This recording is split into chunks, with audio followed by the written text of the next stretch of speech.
No dia em que minha nora me disse que eu era velha demais para cuidar dos meus próprios netos, eu chorei. Mas quando descobri o segredo dela, foi ela quem implorou de joelhos. Meu nome é Helena Cardoso Silva. Tenho 58 anos e hoje vou contar para vocês a história mais dolorosa da minha vida. Uma história que começou com uma frase que ainda ecoa na minha mente como um tiro. A senhora já está velha demais para cuidar das crianças. Essas palavras saíram da boca da minha nora, Patrícia, numa tarde de terça-feira que jamais vou esquecer. Era 15 de março, um dia que deveria ter sido comum, mas que se tornou o divisor de águas da minha existência. Eu estava na cozinha da minha casa, aquela mesma cozinha onde criei meu filho Rodrigo, onde preparei milhares de refeições com amor, onde escutei os primeiros passos dos meus netos. As paredes amarelas, que eu mesma pintei há 5 anos, testemunharam tantos momentos felizes. Naquela tarde, eu estava preparando o lanche da tarde para meus netos, Camila, de 7 anos, e Pedro, de 4. Era algo que eu fazia todos os dias há anos, um ritual sagrado que dava sentido à minha vida. Pão de açúcar, cortado em fatias finas, do jeito que Camila gostava. Manteiga bem espalhada, sem deixar nenhum cantinho seco, porque Pedro reclamava quando encontrava um pedacinho sem manteiga. Um copo de leite morno para cada um, na temperatura exata que eles preferiam. Eu conhecia cada detalhe, cada preferência, cada mania daquelas 2 criaturinhas que eram a luz dos meus olhos. Eles chegavam da escola correndo, sempre correndo, gritando "vovó", antes mesmo de atravessar o portão de ferro verde que meu falecido marido Roberto havia pintado. Aquele barulho de criança feliz, aquelas vozes agudas chamando por mim, era a música mais linda do mundo para meus ouvidos. Era o som que me fazia acordar todo dia com vontade de viver, que me dava energia para enfrentar a solidão de uma viúva de 58 anos. Mas naquela terça-feira, tudo foi diferente. Foi Patrícia quem atravessou meu portão, não os netos. Ela não bateu na porta como uma pessoa educada faria. Não cumprimentou, não sorriu. Simplesmente entrou na minha cozinha como se fosse a dona da casa, com aquela cara séria que eu já conhecia bem demais. Era a mesma expressão que ela fazia quando queria impor alguma coisa, quando queria mostrar quem mandava na família. Eu estava secando as mãos no pano de prato bordado, aquele que eu mesma havia feito durante as noites solitárias depois que Roberto morreu. Era um pano simples, com flores pequenas nas bordas, mas feito com tanto carinho que sempre me dava conforto segurá-lo. Naquele momento, eu segurava aquele pano como se ele fosse minha âncora, sem imaginar que minha vida inteira estava prestes a desmoronar. "Helena, precisamos conversar." A voz dela cortou o silêncio da cozinha como uma lâmina afiada. Ela não disse "boa tarde", não perguntou como eu estava, não demonstrou nenhuma gentileza. Falou comigo como se eu fosse uma funcionária que estava sendo demitida, não a sogra que sempre a tratou com carinho e respeito. "Claro, Patrícia. Quer um café? Acabei de fazer." Tentei manter a normalidade, aquela educação que minha mãe me ensinou desde pequena. Sempre oferecer algo para quem chega. Sempre tentar criar um ambiente acolhedor. Mas ela nem olhou para a cafeteira. "Não, obrigada. O que eu tenho para falar é rápido." Ela cruzou os braços numa postura que eu reconheci imediatamente. Era a mesma postura que ela adotava quando brigava com Rodrigo, quando queria mostrar que estava decidida e que não aceitaria discussão. Eu e Rodrigo decidimos que as crianças não vão mais vir aqui todos os dias. A senhora já está numa idade, como posso dizer, delicada. Não queremos que aconteça algum acidente. Ela falou isso olhando para as minhas mãos, como se elas fossem trêmulas, incapazes, perigosas. Mas minhas mãos estavam firmes, segurando aquele pano de prato que eu havia bordado com tanto cuidado. Eu senti como se o chão tivesse sumido debaixo dos meus pés. Como se um buraco negro tivesse se aberto bem ali, no meio da minha cozinha, e estivesse me sugando para um vazio infinito. As palavras dela ecoaram na minha cabeça como sinos fúnebres. Idade delicada. Acidente. Que acidente? Em 7 anos cuidando da Camila e 4 anos cuidando do Pedro, que acidente havia acontecido? "Patrícia, eu não entendo." "Que acidente? Eu cuido dessas crianças há anos, nunca aconteceu nada. Elas estão sempre seguras comigo." Minha voz saiu mais fraca do que eu queria, mas eu ainda tentava manter a calma, tentava entender o que estava acontecendo. Talvez fosse apenas um mal-entendido, talvez ela estivesse nervosa por algum outro motivo. Olha, Helena, a senhora sabe que eu respeito muito a senhora. Sempre respeitei. Mentira. Eu vi nos olhos dela que era mentira. Há meses ela vinha me tratando com frieza, fazendo comentários sobre minha idade, sobre minha forma de cuidar das crianças. Mas as crianças estão crescendo, precisam de uma rotina mais moderna, mais adequada à idade delas. Moderna?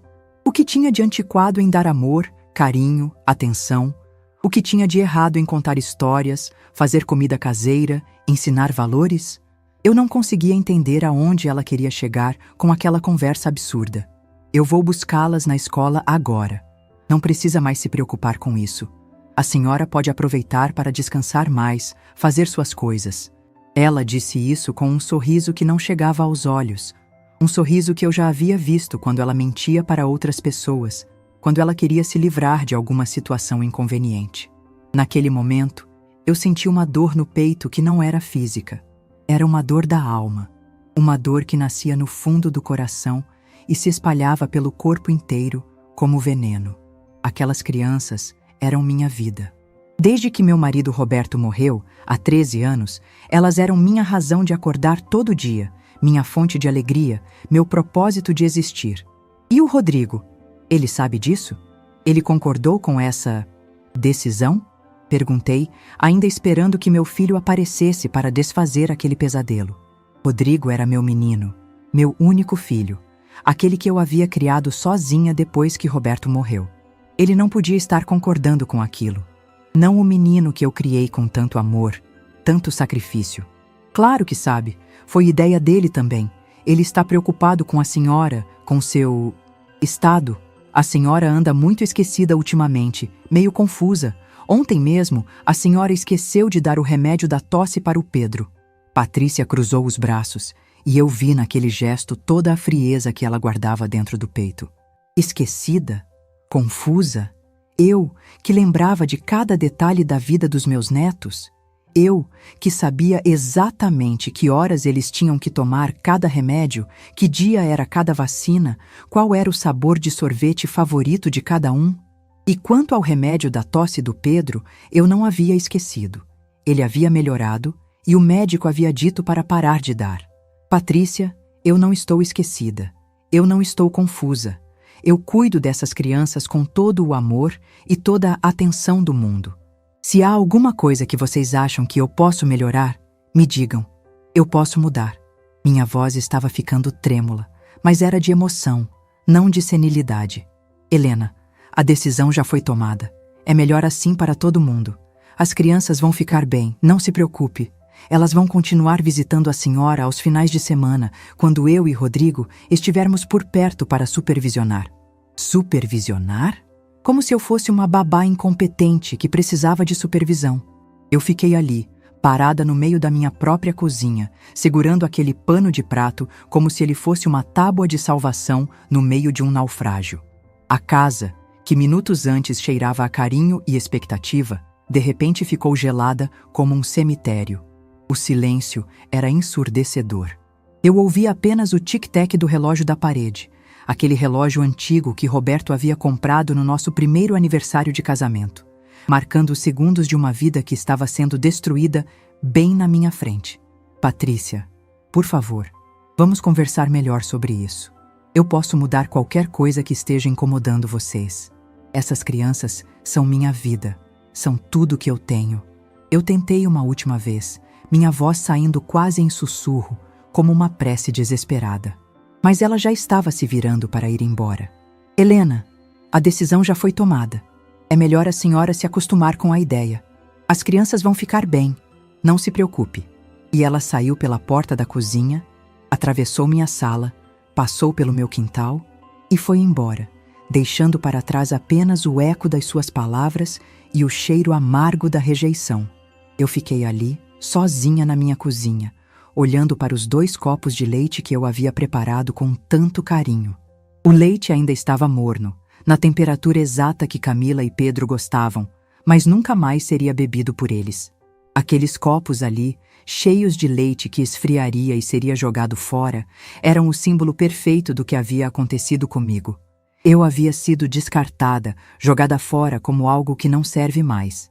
Naquele momento, eu senti o peso dos meus 58 anos como nunca antes. Será que eu realmente estava velha demais?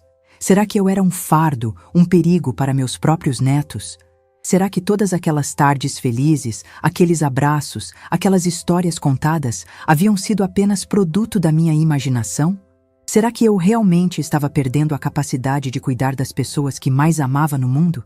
Quando Camila e Pedro não apareceram naquela tarde, eu entendi que não era apenas uma conversa. Era uma sentença de morte para a minha vida como eu a conhecia. Eu havia sido julgada e condenada sem nem mesmo ter a chance de me defender, sem sequer saber quais eram as acusações contra mim. O pior de tudo era saber que meu próprio filho, aquele menino que eu criei com tanto amor, que eu protegi, que eu eduquei, que eu sustentei sozinha depois que Roberto morreu, estava por trás dessa decisão cruel. Era como se ele tivesse me dado uma punhalada no coração, mas usando a mão da esposa para não sujar as próprias mãos. Naquela noite, eu chorei até não ter mais lágrimas. Chorei pela injustiça, pela solidão, pela sensação de ter me tornado invisível aos olhos da minha própria família. Chorei pela perda das vozes dos meus netos ecoando pela casa, pelo silêncio que agora dominaria minhas tardes, pela certeza de que eu havia me tornado um estorvo na vida das pessoas que eu mais amava. Mas o que eu não sabia era que aquela seria apenas a primeira de muitas dores que estavam por vir. E que no final seria também o começo da minha libertação, da descoberta de uma força que eu nem sabia que existia dentro de mim. Porque às vezes é preciso tocar o fundo do poço para descobrir que ainda somos capazes de nadar até a superfície. Para entender completamente o que aconteceu naquela terça-feira terrível, preciso voltar no tempo e contar como eu cheguei até aqui. Preciso contar sobre a mulher que eu era antes de me tornar essa Helena quebrada, descartada, invisível. Porque nem sempre fui assim. Houve um tempo em que eu era forte, decidida, capaz de enfrentar qualquer tempestade. Minha história começou aos 22 anos, numa manhã ensolarada de setembro, quando me casei com Roberto Silva na pequena igreja do bairro Sagrada Família, em Belo Horizonte. Eu usava o vestido da minha mãe, um vestido simples de cetim branco que ela havia guardado com tanto cuidado. Roberto estava lindo no seu terno alugado, com aquele sorriso largo que me fazia derreter por dentro. Ele era um homem trabalhador, mecânico numa oficina pequena, mas honesta, com as mãos sempre sujas de graxa, mas o coração mais limpo do mundo. Eu trabalhava numa fábrica de tecidos no turno da manhã e sonhávamos em construir nossa família, nossa vida, nosso cantinho de felicidade neste mundo tão difícil. Nossos primeiros anos de casamento foram de muita luta, mas também de muita alegria. Morávamos numa casinha alugada de 2 quartos, com quintal pequeno e paredes que precisavam de uma demão de tinta. Mas era nossa. Era onde construímos nossos sonhos, onde planejamos nosso futuro. Roberto trabalhava de manhã à noite. Voltava para casa com as roupas sujas e o corpo cansado, mas sempre com um sorriso para mim. Às noites, depois do jantar, nós nos sentávamos no sofá velho que havíamos comprado usado, e Roberto me contava sobre seu dia, sobre os carros que havia consertado, sobre os clientes engraçados que apareciam na oficina. Eu contava sobre a fábrica, sobre as colegas de trabalho, sobre os tecidos bonitos que passavam pelas minhas mãos. Eram conversas simples, mas cheias de cumplicidade e amor. Rodrigo nasceu quando eu tinha 26 anos, num dia chuvoso de março que jamais esquecerei. Eu estava no hospital público há mais de 12 horas quando ele finalmente decidiu chegar ao mundo. Roberto ficou do lado de fora o tempo todo, porque naquela época os pais não podiam entrar na sala de parto. Quando a enfermeira veio avisar que havia nascido um menino saudável, Roberto chorou como uma criança. Lembro do cheiro do hospital, aquele cheiro de desinfetante misturado com o perfume das flores que Roberto trouxe. Rosas vermelhas, minhas preferidas, que ele havia comprado com o dinheiro que estava guardando para comprar uma ferramenta nova. Rodrigo era um bebê pequeno, pesou apenas 2 quilos e 800 gramas. mas com um choro forte que enchia todo o quarto e anunciava ao mundo que ele havia chegado com muita vontade de viver. Desde o primeiro momento em que o coloquei no meu colo, eu soube que aquele menino seria a minha vida inteira. Seus olhinhos apertados, seus dedinhos pequenos e perfeitos, aquele cheiro de bebê recém-nascido que grudava na minha pele e no meu coração. Eu era mãe. Finalmente era mãe. Os primeiros anos foram difíceis, mas éramos uma família feliz. Roberto trabalhava ainda mais para sustentar a casa agora que éramos 3. E eu deixei a fábrica para cuidar do Rodrigo em tempo integral. Dinheiro era sempre curto, mas amor nunca faltou. Nossa casa pequena estava sempre cheia de risadas, de brincadeiras, de música. Lembro das noites em que Roberto chegava cansado do trabalho, mas ainda assim pegava Rodrigo no colo e ficava fazendo caretas que o bebê gargalhava sem parar. Lembro dos finais de semana em que íamos ao parque da cidade, Roberto levando Rodrigo nas costas e eu carregando a sacola com sanduíches caseiros e suco em garrafa térmica. Eram momentos simples, sem luxo, mas que hoje percebo que eram os mais preciosos da minha vida. Rodrigo cresceu como um menino alegre e esperto. Aprendeu a andar cedo. Aos 10 meses já estava correndo pela casa e aprontando todas. Falou as primeiras palavras aos 8 meses. Mamãe foi a primeira. Papai veio logo depois. Era uma criança curiosa que desmontava todos os brinquedos para ver como funcionavam por dentro, que fazia 1000 perguntas por dia, que me deixava exausta, mas completamente apaixonada. Quando Rodrigo fez 5 anos, conseguimos comprar nossa casa própria. Era pequena, apenas 2 quartos, mas era nossa. Lembro do dia em que recebemos as chaves. Roberto me carregou no colo para atravessar a porta pela primeira vez, como se fôssemos recém-casados. Rodrigo correu pela casa inteira, gritando de alegria, marcando seu território como um cachorrinho feliz. Pintamos a casa inteira num final de semana, os 3 juntos. Roberto cuidava das partes altas, eu pintava o que conseguia alcançar, e Rodrigo ajudava com um pincel pequeno, lambuzando mais ele mesmo do que as paredes. No final do dia, estávamos todos sujos de tinta, exaustos, mas felizes como nunca havíamos sido. Mas a vida tem dessas mudanças bruscas que a gente nunca espera, dessas revirávolas que destroem tudo em segundos. Roberto morreu quando eu tinha 45 anos, num acidente na oficina. Uma peça pesada se soltou de um guincho mal ajustado e caiu sobre ele. Os médicos disseram que foi instantâneo, que ele não sofreu. Pelo menos foi isso que me disseram para me consolar. Mas nada conseguia me consolar naqueles dias escuros. Rodrigo tinha 19 anos, estava no 2º ano da faculdade de administração, e de repente nossa vida virou de cabeça para baixo. O menino alegre e despreocupado se tornou um jovem sério e responsável da noite para o dia. Ele queria largar a faculdade para trabalhar e me ajudar, mas eu não deixei. Seu pai morreu sonhando em ver você formado. Eu disse, não vou deixar você jogar esse sonho fora. Lembro da noite em que voltamos do velório. A casa estava em silêncio, um silêncio diferente, definitivo, assombrado. O cheiro do café que Roberto sempre fazia de manhã ainda estava no ar, mas ele nunca mais faria aquele café forte e cheiroso que me acordava todos os dias. Eu me sentei na cozinha, no escuro, e chorei como nunca havia chorado na vida. Chorei pela solidão, pela saudade, pelo medo do futuro incerto. Mas no quarto ao lado, Rodrigo também chorava. Eu ouvia os soluços abafados do meu menino e soube que precisava ser forte pelos 2. Não podia me permitir o luxo de desmoronar completamente, porque ele precisava de mim. Nós só tínhamos um ao outro agora. Foram anos muito difíceis. Eu voltei para a fábrica e assumi dupla jornada para poder pagar a faculdade do Rodrigo e manter a casa. Saía de casa às 5 da manhã, trabalhava no turno da manhã na fábrica, voltava para casa para almoçar rapidamente e saía de novo para trabalhar numa loja de roupas até às 10 da noite. Chegava em casa exausta, com as pernas doendo e as costas em frangalhos. Minhas mãos ficaram calejadas do trabalho repetitivo na fábrica. Meus pés inchavam de ficar em pé o dia inteiro na loja. Minha vista ficou cansada de costurar até tarde da noite para ganhar um dinheiro extra. Mas eu não podia parar. Rodrigo precisava estudar, precisava ter um futuro melhor que o nosso. Precisava realizar os sonhos que Roberto não pôde ver realizados. Lembro das noites em que eu chegava em casa e encontrava Rodrigo estudando na mesa da cozinha, cercado de livros e cadernos. Ele sempre levantava os olhos quando me ouvia chegar e me dava um sorriso cansado, mas carinhoso. Oi, mãe. Já jantou? Ele sempre perguntava isso, sempre se preocupava comigo, mesmo estando sobrecarregado com os estudos e com a falta do pai.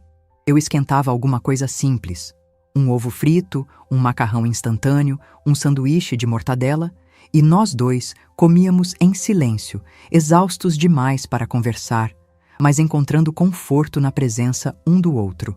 Rodrigo me contava sobre as aulas, sobre os professores, sobre os trabalhos que tinha que fazer. Eu o incentivava sempre, mesmo quando o cansaço estava me matando por dentro. Nos finais de semana, quando eu finalmente podia descansar um pouco, Rodrigo insistia em me ajudar com os afazeres domésticos. Ele lavava a louça, varria a casa, fazia compras no mercado. Mãe, deixa que eu faço, ele dizia sempre. A senhora já trabalha demais durante a semana. Era meu menino cuidando de mim, da mesma forma que eu cuidava dele. Quando Rodrigo se formou, eu chorei de alegria na formatura. Ver aquele menino que eu havia criado sozinha, que eu havia sustentado com tanto sacrifício, subir no palco para receber o diploma, foi um dos momentos mais emocionantes da minha vida. Roberto estaria tão orgulhoso se pudesse estar ali. Rodrigo conseguiu um emprego bom numa empresa de logística logo depois da formatura, e finalmente nossa vida começou a melhorar. Ele quis me ajudar com as contas da casa, mas eu insisti que ele guardasse dinheiro para o futuro. Você vai querer casar, ter filhos, comprar sua casa. Precisa estar preparado, eu dizia sempre. E ele sempre respondia: Mãe, a senhora sempre cuidou de mim. Agora é minha vez de cuidar da senhora. Aos 30 anos, Rodrigo conheceu Patrícia numa festa da empresa.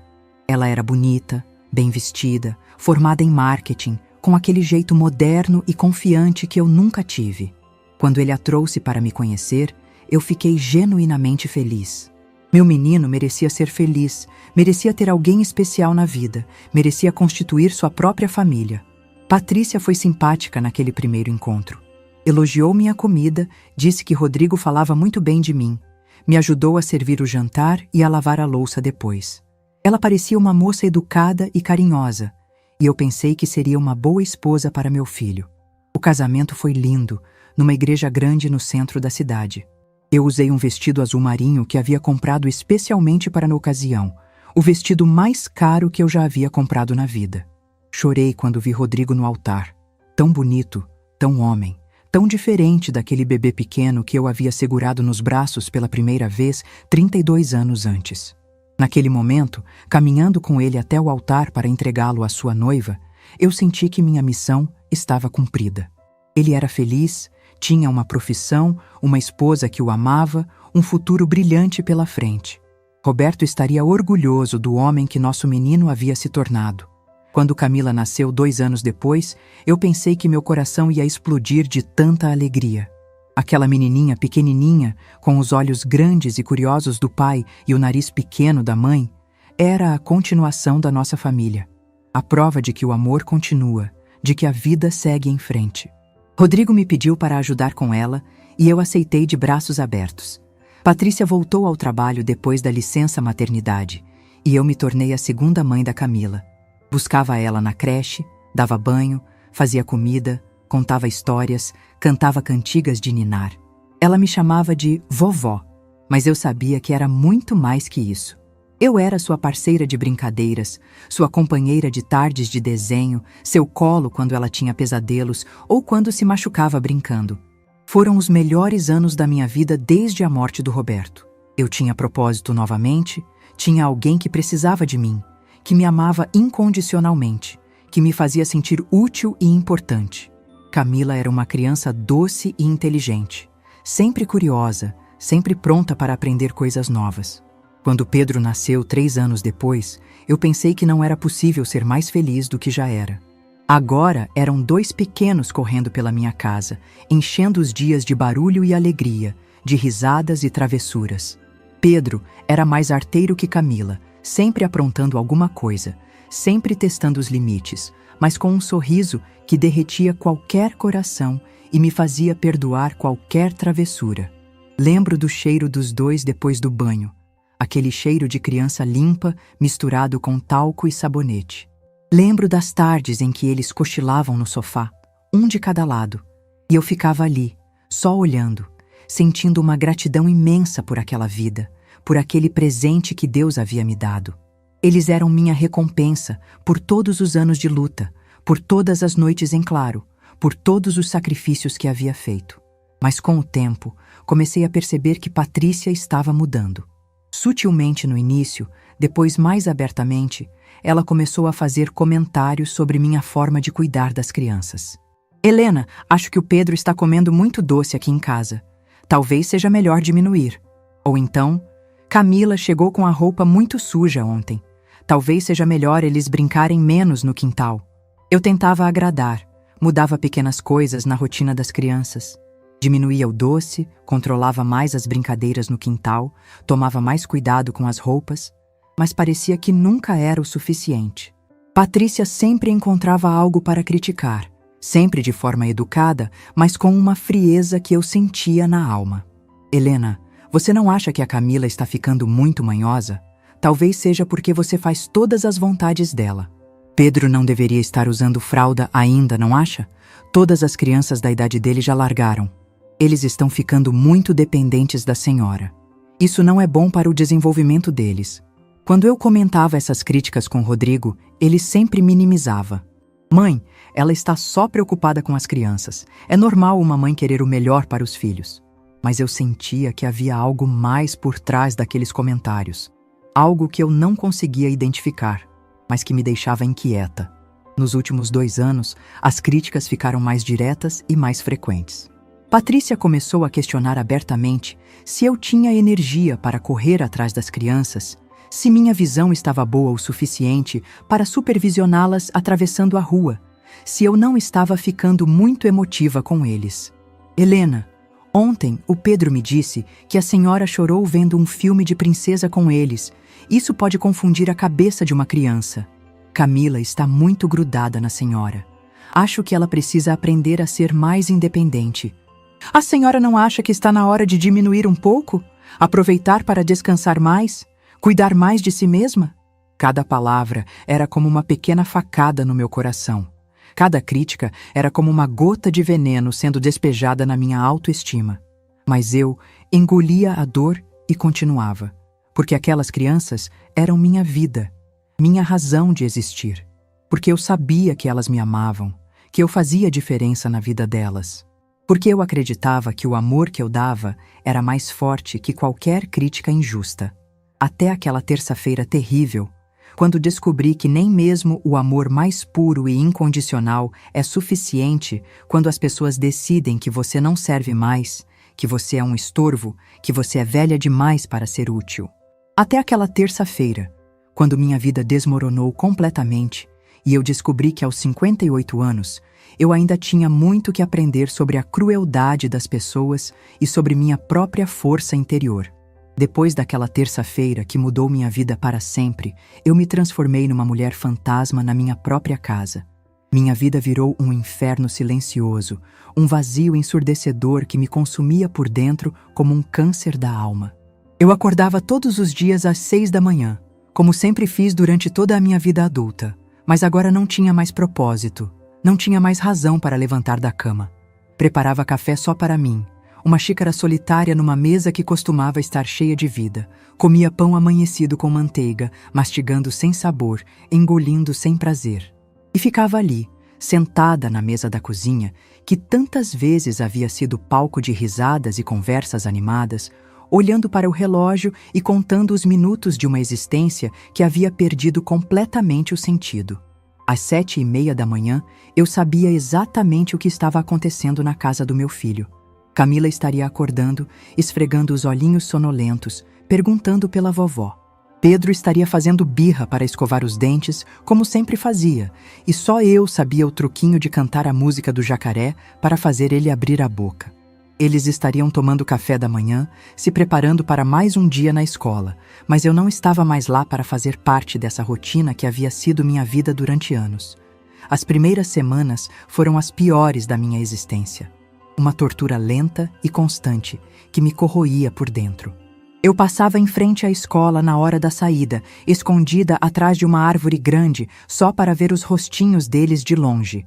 Era uma necessidade física, quase animal, de pelo menos colocar os olhos naquelas crianças que eram pedaços do meu coração. Camila sempre olhava para os lados quando saía da escola, procurando alguém com aqueles olhos grandes e curiosos. Eu tinha certeza absoluta de que ela estava me procurando, que sentia minha falta tanto quanto eu sentia a dela. Pedro corria direto para o portão, como sempre fez. Mas quando via que era Patrícia quem estava esperando no lugar da vovó, seu sorriso diminuía visivelmente e ele ficava mais quieto, mais cabisbaixo. Aquela visão me partia o coração todos os dias, mas eu não conseguia parar de ir. Era como uma droga, uma necessidade doentia de pelo menos vê-los, mesmo que de longe, mesmo que isso me causasse uma dor insuportável. Eu voltava para casa chorando, me sentindo patética e rejeitada. Mas no dia seguinte, lá estava eu de novo, atrás da mesma árvore, sofrendo a mesma dor. Tentei ligar para Rodrigo várias vezes durante essas primeiras semanas, mas ele sempre estava ocupado demais para falar comigo. "Mãe, estou numa reunião, vou te ligar depois", ele dizia com uma voz fria e distante que eu não reconhecia. "Mãe, estou no trânsito, não posso falar agora." "Mãe, as crianças estão fazendo lição, melhor conversarmos outro dia." Mas a ligação prometida nunca vinha. Meu telefone ficava mudo, como se toda a minha família tivesse simplesmente desaparecido da face da terra. Era como se eu tivesse morrido para eles, como se Helena Cardoso Silva tivesse deixado de existir naquela terça-feira maldita. Quando finalmente consegui falar com Rodrigo, depois de insistir por dias, a conversa foi pior do que qualquer pesadelo que eu pudesse ter imaginado. Pior que a rejeição da Patrícia, pior que o silêncio das últimas semanas. "Rodrigo, meu filho, eu preciso entender o que está acontecendo. Por que vocês não querem mais que eu cuide das crianças? O que eu fiz de errado?" Minha voz tremeu desde a primeira palavra, mas eu tentei manter a dignidade. Tentei soar como uma mãe preocupada, não como uma mulher desesperada. "Mãe, é que a Patrícia está certa. A senhora está numa idade que, bem, as crianças dão muito trabalho. Elas são agitadas, precisam de alguém com mais energia, mais disposto a correr atrás delas. A senhora merece descansar depois de tanto tempo cuidando de todo mundo." Ele falou isso com uma voz estranha, mecânica, como se tivesse decorado as palavras, como se estivesse lendo um roteiro escrito por outra pessoa. "Descansar? Rodrigo, essas crianças são minha vida. Eu não estou cansada. Eu estou bem. Eu tenho energia de sobra para elas. Eu cuido delas há anos, sem problema nenhum, sem acidente nenhum, com todo o amor do mundo." Eu senti a dor subindo pela garganta, ameaçando se transformar em choro descontrolado. "Mãe, a senhora está ficando diferente, mais esquecida, mais confusa. Ontem mesmo, a Patrícia me contou que a senhora esqueceu de dar o remédio do Pedro, e na semana passada deixou a Camila ir para a escola sem a lancheira." Cada palavra dele era como um tiro no meu peito. "Rodrigo, eu não esqueci o remédio do Pedro. O médico disse para parar de dar quando ele melhorasse, e ele melhorou. E a Camila não esqueceu a lancheira. Ela pediu para comer na escola naquele dia, porque era aniversário de um coleguinha." Eu tentei explicar, mas percebi que minha voz estava soando desesperada, defensiva. "Mãe, a decisão já foi tomada. É melhor assim para todo mundo. As crianças vão ficar bem, a senhora vai poder cuidar melhor de si mesma, e nós vamos ter mais tranquilidade, sabendo que todo mundo está seguro." E ele desligou o telefone, me deixando ali, segurando o aparelho como se fosse a última ligação da minha vida. Naquela noite, eu chorei até não ter mais lágrimas no corpo.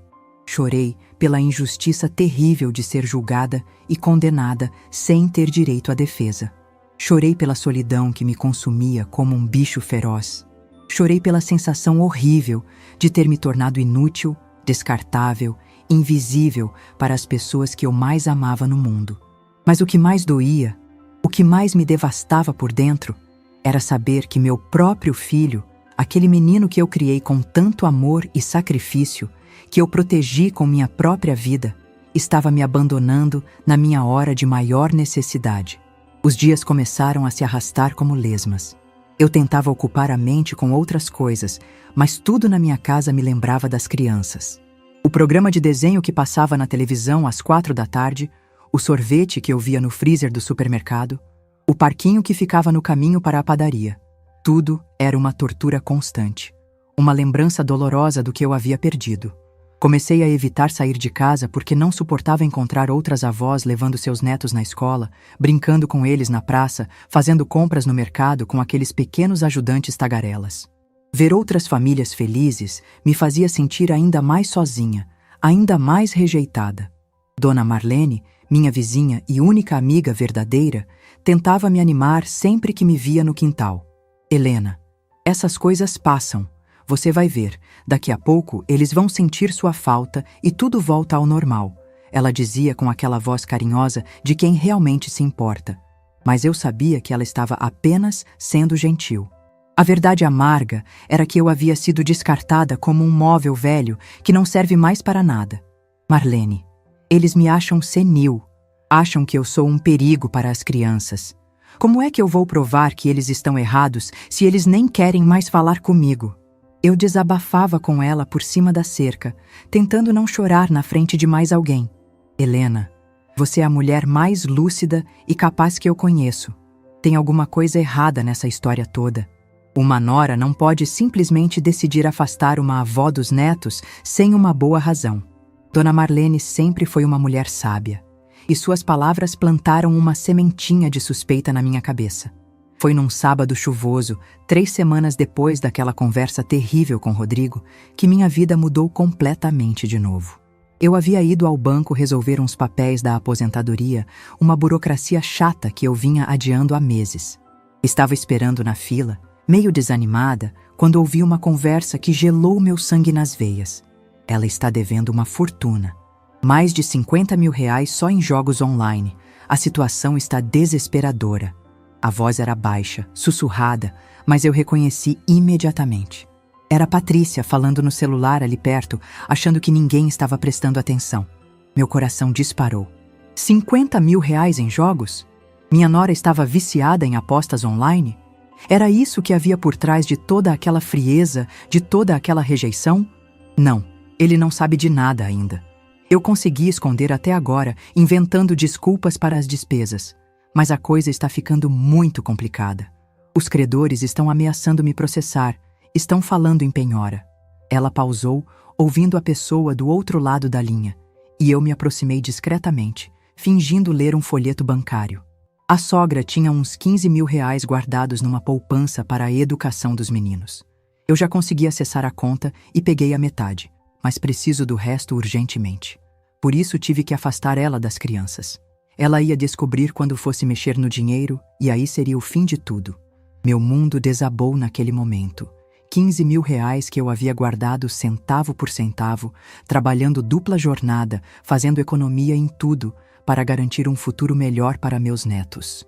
Não posso falar nada para o Rodrigo agora. Ele vai ficar furioso se souber que eu mexi no dinheiro das crianças. É melhor manter a velha bem longe e resolver isso sozinha, sem ninguém descobrir. Ela falou velha, com tanto desprezo, tanto nojo, que eu senti uma punhalada no peito. Eu fiquei ali, paralisada, ouvindo cada palavra como se fosse uma sentença de morte. Patrícia continuou falando, explicando para a pessoa do telefone como havia falsificado minha assinatura para acessar a conta poupança, como havia convencido Rodrigo de que eu estava confusa e esquecida para justificar qualquer suspeita que pudesse surgir. Ela é muito boba e ingênua, nunca desconfiou de nada. Sempre foi fácil manipulá-la porque ela quer agradar todo mundo. Agora que consegui afastá-la das crianças, tenho tempo e liberdade para resolver tudo sem ela perceber e estragar meus planos. A risada cruel dela ecoou no meu ouvido como um tiro de canhão. O velho está completamente fora de cogitação agora. Rodrigo acredita em tudo que eu falo sobre ela estar gagá. Ele tem até pena da mãe, imagina só. Acha que está fazendo um favor protegendo as crianças de uma avó desequilibrada. Mais risadas, mais crueldade. Naquele momento, num átimo de segundo, eu entendi tudo com uma clareza cristalina. Não era sobre minha idade, não era sobre minha capacidade de cuidar das crianças, não era sobre proteção ou amor. Era sobre dinheiro sujo, sobre vício, sobre roubo. Era sobre me afastar para que ela pudesse saquear o futuro dos meus netos sem que eu descobrisse e impedisse. Quando ela desligou o telefone, eu estava tremendo da cabeça aos pés. Mas não era de medo ou tristeza como nas últimas semanas. Era de raiva. Uma raiva purificadora que eu nunca havia sentido na vida. Uma raiva que queimava no meu peito como fogo sagrado e me dava uma força que eu não sabia que possuía. Aquela mulher maldita havia destroçado minha vida. Havia me afastado dos meus netos adorados. Havia envenenado meu filho contra mim. Havia me feito acreditar que eu era incapaz e senil, tudo para encobrir seus vícios nojentos e roubar o dinheiro que eu havia guardado com tanto sacrifício para garantir o futuro das crianças. Eu segui Patrícia discretamente até a saída do banco, mantendo distância, mas sem perdê-la de vista. Ela entrou numa casa lotérica na esquina e ficou ali por quase 1 hora, provavelmente jogando o dinheiro roubado que havia sacado da conta dos meus netos. Quando saiu, tinha o rosto vermelho e a expressão tensa de quem havia perdido tudo de novo. Voltei para casa com a cabeça fervilhando de raiva e indignação, mas também com uma determinação férrea que eu não sentia há anos. Fui direto para o meu quarto, abri a gaveta onde guardava todos os documentos importantes e procurei os extratos da conta poupança que eu havia aberto para Camila e Pedro. Quando olhei os papéis com atenção, confirmei o que já sabia no meu coração. Metade do dinheiro havia desaparecido nos últimos 2 meses, com saques feitos numa agência que eu nunca havia pisado na vida, com uma assinatura que tentava imitar a minha, mas que qualquer perito detectaria como falsificação. Aquela noite, pela primeira vez em semanas, eu não chorei. Não derramei uma lágrima sequer.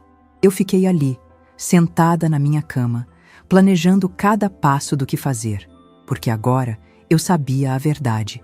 E a verdade, por mais dolorosa que fosse, tinha o poder de mudar tudo.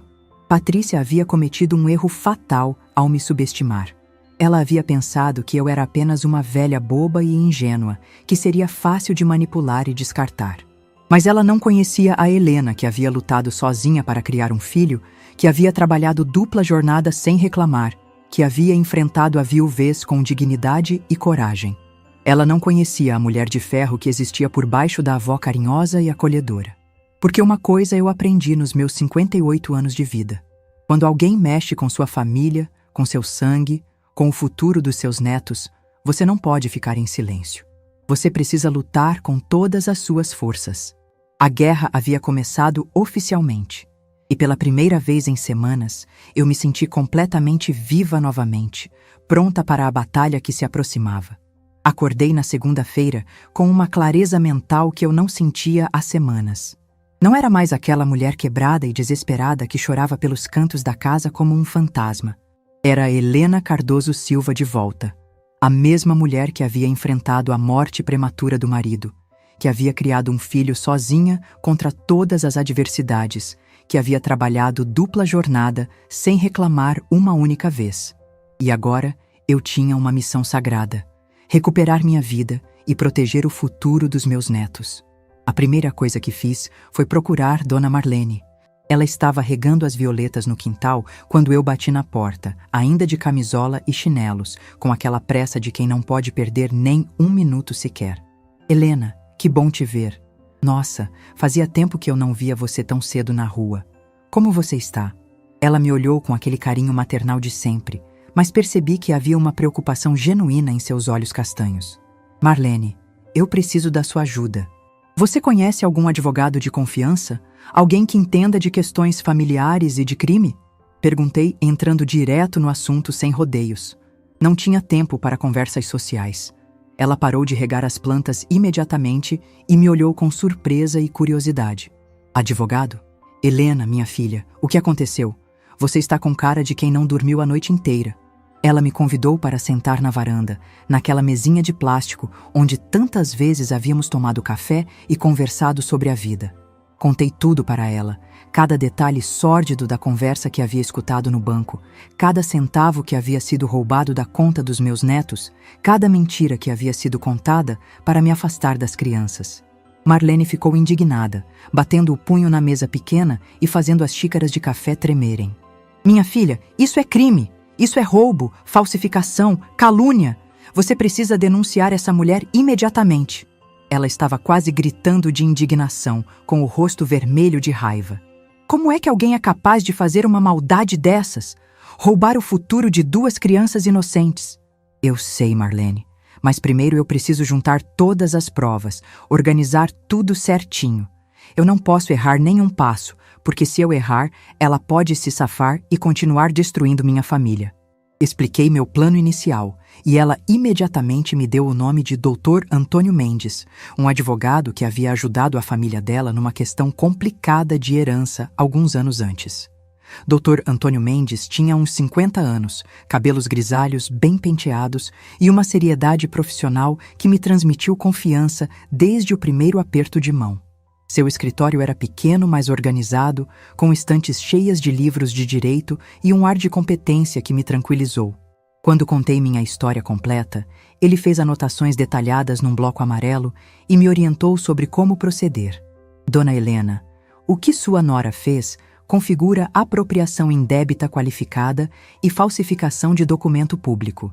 São crimes graves que podem render de 2 a 6 anos de prisão.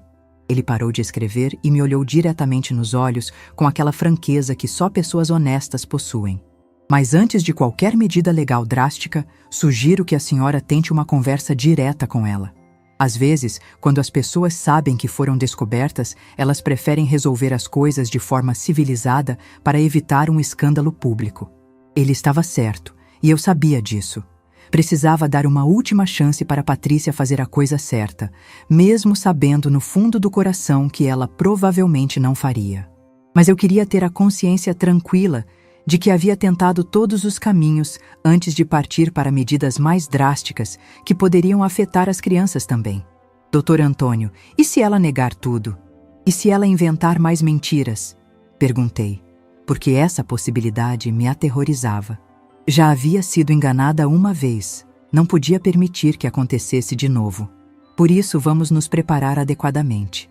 A senhora vai juntar todas as provas possíveis antes da conversa. Extratos bancários, comprovantes de saque, registros de apostas se conseguir.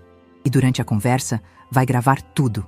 Ele me explicou que no Brasil, gravar conversas próprias é legal, desde que a pessoa seja participante do diálogo. Passei o resto da semana me preparando como uma detetive profissional. Fui ao banco e pedi uma cópia completa de todos os extratos da conta poupança dos netos, incluindo cópias dos comprovantes de saque com as assinaturas falsificadas. O gerente, Sr. Carlos, que me conhecia há anos, ficou chocado quando expliquei a situação. Dona Helena, isso é muito sério. Vou providenciar também um laudo técnico comparando essas assinaturas com a sua assinatura verdadeira que temos no cadastro. Ele foi extremamente prestativo e me prometeu que o banco colaboraria com qualquer investigação necessária. Fui à casa lotérica, onde havia visto Patrícia, e consegui falar com o gerente, um rapaz jovem mais responsável. Expliquei que estava investigando um possível vício em jogos de uma pessoa da família e precisa de informações. Ele não podia dar detalhes específicos por questões de privacidade, mas confirmou que uma mulher com a descrição de Patrícia era cliente frequente, sempre apostando valores altos e sempre perdendo. Olha, dona, eu não posso dar nomes nem valores, mas essa pessoa que a senhora descreveu, ela tem um problema sério. Vem aqui quase todos os dias, às vezes 2, 3 vezes no mesmo dia. E sempre sai daqui nervosa, vermelha, porque perdeu tudo. O rapaz falou com pena genuína na voz. Também comprei um gravador pequeno e discreto, daqueles que cabem na palma da mão. Dr. Antônio me orientou que, se eu fosse conversar com Patrícia, seria fundamental registrar tudo. No caso de ela negar posteriormente ou inventar uma versão diferente dos fatos, a gravação pode ser decisiva. Ele explicou com aquela precisão técnica que me dava segurança. Juntei cada papel, cada prova, cada evidência com o cuidado obsessivo de alguém que sabe que está lidando com o futuro da própria família. Organizei tudo em pastas separadas. Uma para os extratos bancários, outra para os comprovantes de saque falsificados, outra para as informações sobre o vício em jogos. Na sexta-feira, quando me senti completamente preparada, liguei para Patrícia. Controlei minha voz para soar calma e natural, sem deixar transparecer nem raiva, nem suspeita.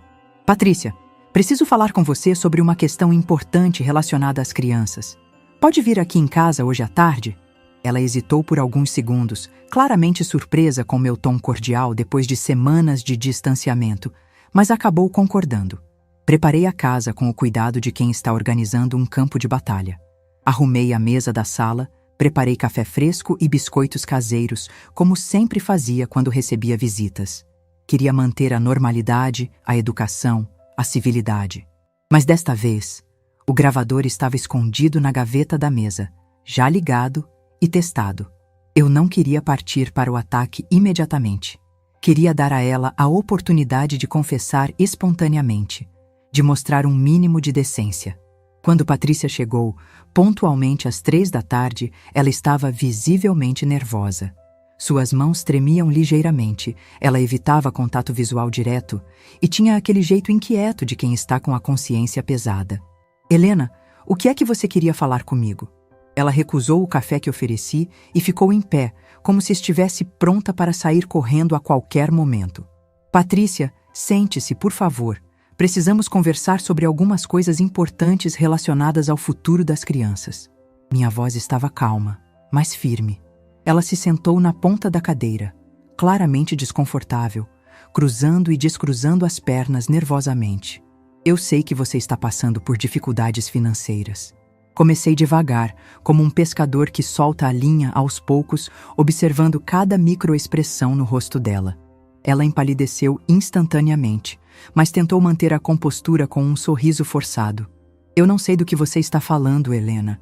Nossas finanças estão bem, obrigada pela preocupação. Ela cruzou os braços numa postura defensiva que confirmou todas as minhas suspeitas. Patrícia, eu sei sobre os jogos online. Eu sei sobre as dívidas de R$50 mil.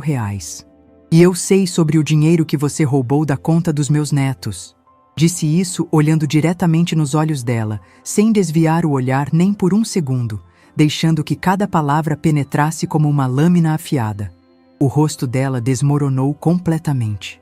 Por um momento, pensei que ela fosse desmaiar ali mesmo na minha sala.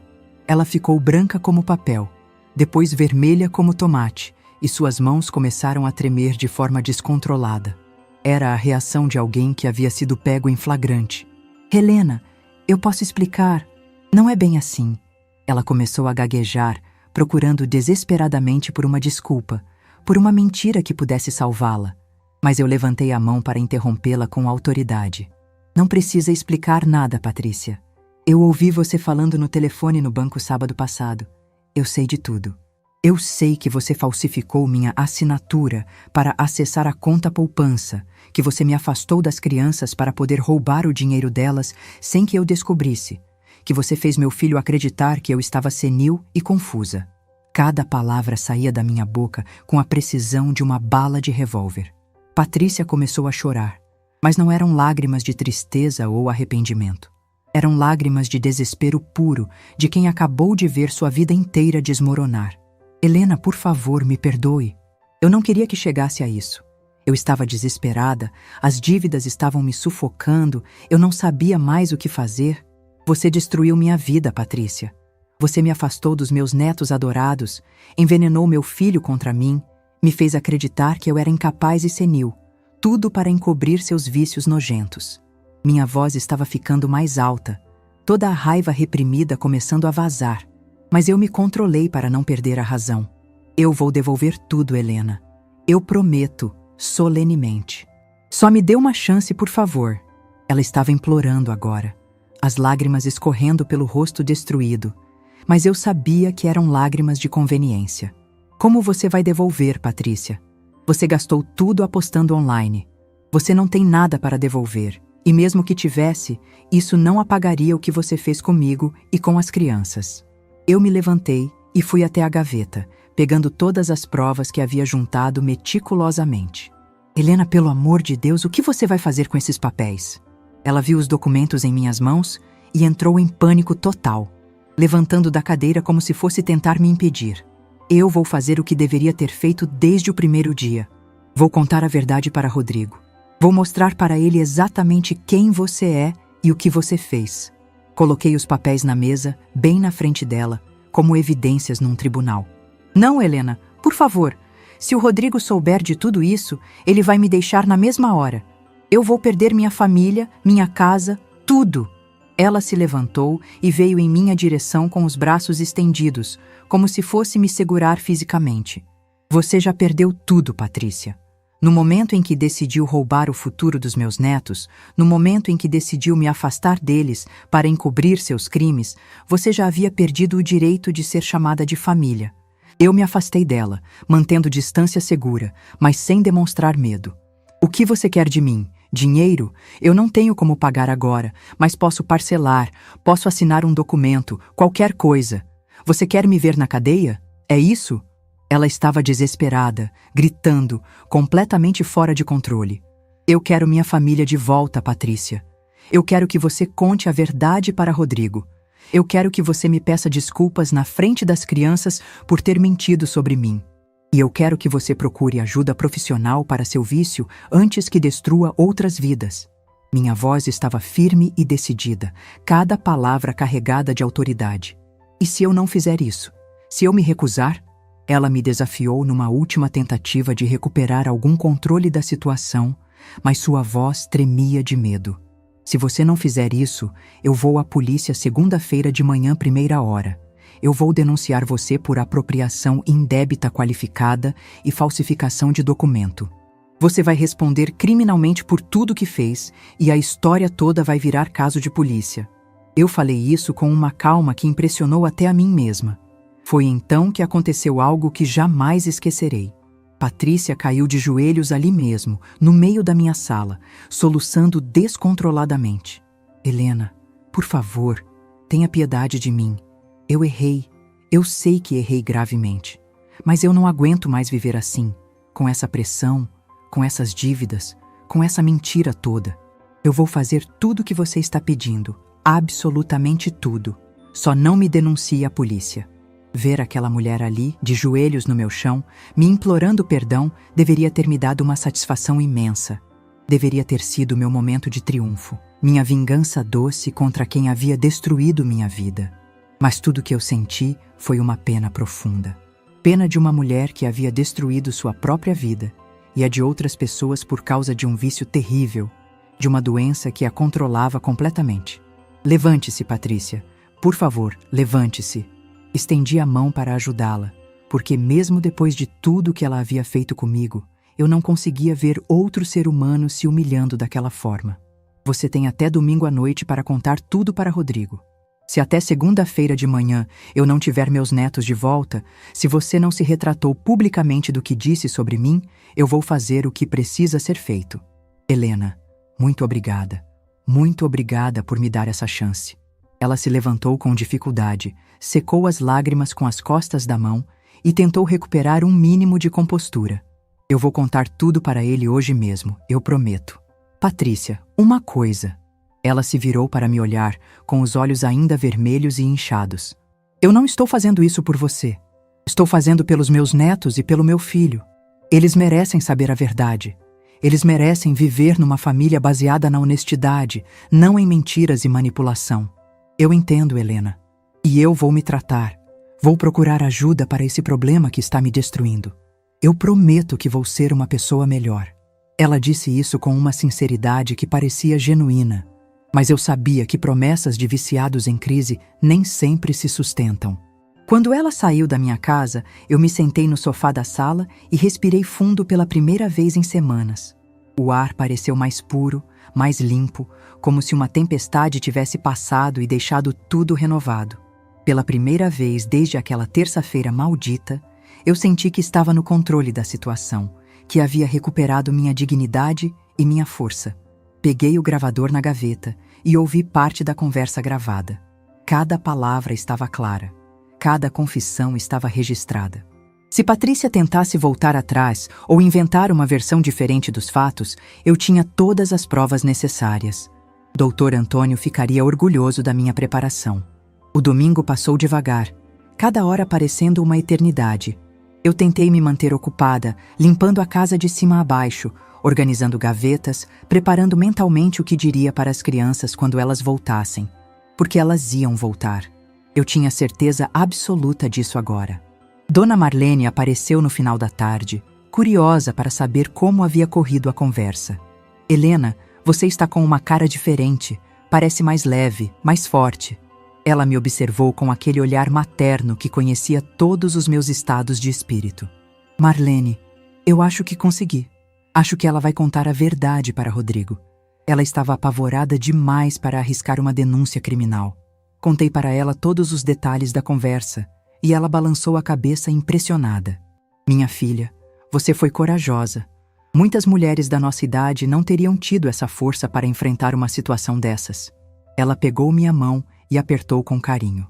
Suas netas vão se orgulhar da avó forte que elas têm quando crescerem e souberem dessa história. Na segunda-feira de manhã, o telefone tocou cedo. Era Rodrigo, e pela primeira vez em semanas, sua voz estava diferente. Não mais fria e distante, mas cheia de emoção, quebrada pela dor e pelo arrependimento. Mãe, eu preciso falar urgentemente com a senhora. Posso ir aí agora mesmo? Claro, meu filho. Eu estarei esperando. Não disse mais nada, mas senti meu coração disparar de expectativa e nervosismo. Patrícia havia cumprido sua palavra. A verdade finalmente havia sido revelada. Quando desliguei o telefone, me olhei no espelho do corredor. A mulher que me encarava não era mais aquela Helena quebrada e derrotada das últimas semanas. Era uma mulher madura, digna, que havia lutado pelo que era seu e havia vencido. Era uma mulher que havia redescoberto sua própria força aos 58 anos de idade. Fui para a cozinha preparar café fresco e pão de açúcar com manteiga. Porque muito em breve, se tudo corresse como eu esperava, aquela cozinha voltaria a ter vida. Voltaria a ter risadas de criança, gritinhos de alegria e o barulho maravilhoso de dois pequenos gritando "Vovó", antes mesmo de atravessar o portão. Enquanto o café fervia no fogão, eu senti uma gratidão imensa por ter descoberto que nunca é tarde demais para lutar pelo que é nosso. Por ter aprendido que a dignidade não se perde com a idade, mas se conquista com a experiência e a coragem. Por ter compreendido que às vezes é preciso enfrentar tempestades para valorizar a calmaria. A batalha não havia terminado ainda. Ainda havia feridas para curar, confiança para reconstruir, relacionamentos para reparar. Mas o mais difícil já havia passado. Eu havia enfrentado minha maior inimiga e havia vencido.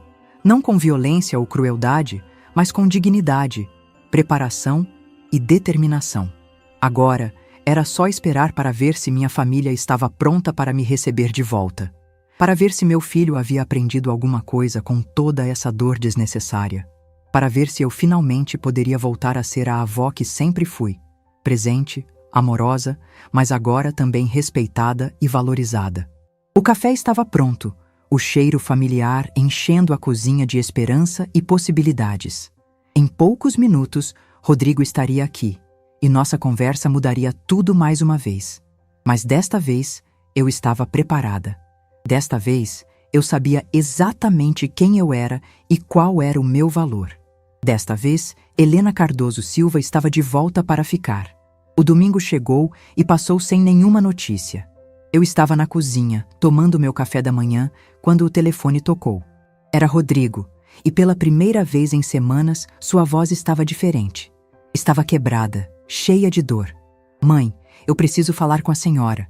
Posso ir aí agora? Ele não disse mais nada, mas eu sabia que Patrícia havia contado tudo. Quando meu filho chegou, eu mal o reconheci. Ele estava com os olhos vermelhos, o rosto abatido, como se tivesse envelhecido 10 anos numa noite.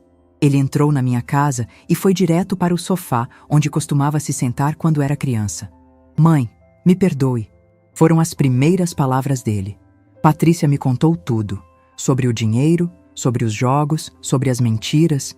Ele colocou o rosto entre as mãos e começou a chorar. Eu fiquei ali, em pé, olhando para meu filho destroçado. Parte de mim queria correr, abraçá-lo, dizer que estava tudo bem, mas a parte mais forte sabia que não podia ser tão simples assim. Rodrigo, você me abandonou. Quando eu mais precisava de você, quando sua esposa estava me destruindo, você escolheu o lado dela. Minha voz estava firme, mas não cruel. Eu sei, mãe. Ela me convenceu de que a senhora estava confusa, que estava perigoso deixar as crianças com a senhora.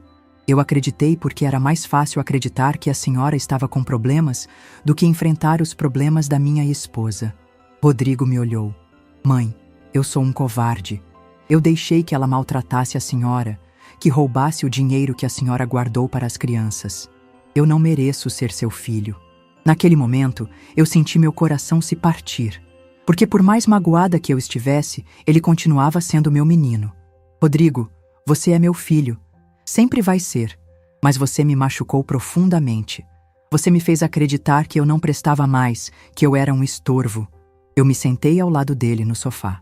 A senhora é tudo para mim, mãe. Sempre foi. Eu só me perdi. E quando ela começou a criar problemas, eu escolhi o caminho mais fácil.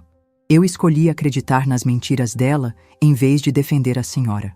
Mãe, eu terminei com a Patrícia. Eu pedi para ela sair de casa. Eu não posso mais viver com alguém que foi capaz de fazer o que ela fez. Rodrigo secou os olhos. E as crianças? Perguntei, porque era isso que mais me importava. Elas vão ficar comigo. Patrícia perdeu a guarda. Ela vai procurar tratamento para o vício, como prometeu para a senhora. Ele me olhou. Mãe, eu preciso da sua ajuda. Eu não sei como criar essas crianças sozinho. Eu preciso que a senhora me perdoe e me ajude. Era isso que eu havia esperado ouvir por semanas. Mas agora eu sabia que não podia simplesmente voltar ao que era antes. Rodrigo, eu vou ajudar você com as crianças. Sempre vou ajudar. Mas as coisas não vão ser como eram antes. Eu não sou mais aquela mulher que aceita tudo em silêncio. Eu me levantei. Eu descobri que aos 58 anos eu ainda sou capaz de lutar pelo que é meu. Eu ainda sou forte. Virei para olhar para ele. Mas eu também descobri que eu mereço respeito, que minha opinião tem valor. Mãe, eu prometo que isso nunca mais vai acontecer. Eu prometo que vou sempre defender a senhora, sempre valorizar tudo que a senhora faz por nós. Rodrigo, eu não quero promessas. Eu quero atitudes. Eu quero que você me prove, dia após dia, que aprendeu alguma coisa com tudo isso. Naquela tarde, Camila e Pedro vieram me visitar. Quando eles entraram correndo, gritando "Vovó!", eu pensei que meu coração ia explodir de alegria. "Vovó, por que você sumiu? Eu procurei você na escola todo dia", disse Camila, se jogando nos meus braços. Pedro veio se encostar em mim também. "Vovó teve que resolver umas coisas, minha linda, mas agora eu estou aqui e não vou sumir mais." Eu abracei os dois, sentindo aquele cheiro de criança que eu havia sentido tanta falta. Nas semanas seguintes, nossa vida foi se reorganizando. Rodrigo se mudou para uma casa menor, mais perto da minha. As crianças passavam as tardes comigo, como antes, mas agora era diferente. Rodrigo me consultava sobre tudo, me pedia opinião sobre escola, sobre educação. Patrícia cumpriu sua parte do acordo. Ela procurou ajuda para o vício e está pagando uma pensão para as crianças. Ela tem direito a visitas supervisionadas, mas as crianças ainda não se sentem confortáveis com ela. Hoje, 6 meses depois daquela terça-feira terrível, eu estou sentada na minha cozinha, preparando o lanche para Camila e Pedro. Eles vão chegar da escola em poucos minutos. Mas eu não sou mais a mesma mulher. Eu aprendi que o amor não pode ser construído sobre silêncio e submissão. Eu aprendi que ter 58 anos não significa que eu não posso lutar pelo que é meu. Eu aprendi que às vezes é preciso enfrentar as pessoas que amamos para salvar o que realmente importa. Eu aprendi que a dignidade não é algo que se perde com a idade. É algo que se conquista com a experiência. Hoje, quando olho no espelho, eu vejo uma mulher diferente. Vejo uma mulher que não tem medo de falar não, que não aceita desrespeito, que sabe o seu valor. Vejo uma mulher que lutou por sua família e venceu. E quando Camila e Pedro chegam correndo, quando me abraçam e me contam sobre o dia na escola, eu sei que essa luta valeu a pena. Porque eles têm uma avó que não só os ama, mas que também sabe se fazer respeitar. Meu nome é Helena Cardoso Silva. tenho 58 anos, e esta é a história de como descobri que a idade não me tornou mais fraca. Ela me tornou mais sábia.